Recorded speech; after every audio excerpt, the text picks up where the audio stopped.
Hello everyone, আমি রিয়া। আর এই শীতকালে আমি তোমাদের কাছে পিঠের একটা নতুন ভিডিও নিয়ে হাজির হয়ে গেছি। শীতকাল মানে প্রথমে আমাদের যে কথাটা মাথায় আসে খাবারের মধ্যে, সেটা হলো নলেন গুড়, আর তার সঙ্গে হলো পিঠে পুলির কথা।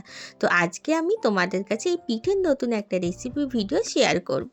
আজকে যে আমি পিঠের রেসিপিটা শেয়ার করব, তার জন্য আমি একটা বাটির মধ্যে প্রথমে নিয়েছিলাম 1 বাটি মতন সুজি, 1 চামচ মিল্ক পাউডার, হাফ বাটি মতন সুগার, আর দিয়েছিলাম 1 চামচ মতন একটু নুন।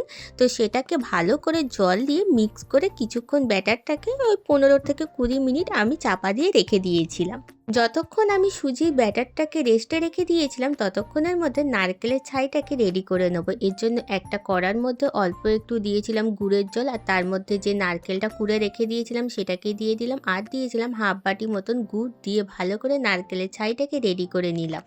এরপরে দুখানা গ্লাস নিলাম, তারপর সাদা তেল দিয়ে গ্লাস দুটোর গায়ে ব্রাশ করে দিলাম। তারপরে সুজির যে ব্যাটারটাকে রেডি করে রেখে দিয়েছিলাম সেটা চামচে করে হাফ করে ওই গ্লাসের মধ্যে দিয়ে দিলাম। তারপরে নারকেলের যে ছাইটা রেডি ছিল সেটাকে হাত দিয়ে লম্বা করে বানিয়ে নিয়েছিলাম, তার মধ্যে ওই সুজির ব্যাটারটার মধ্যে দিয়ে দিলাম।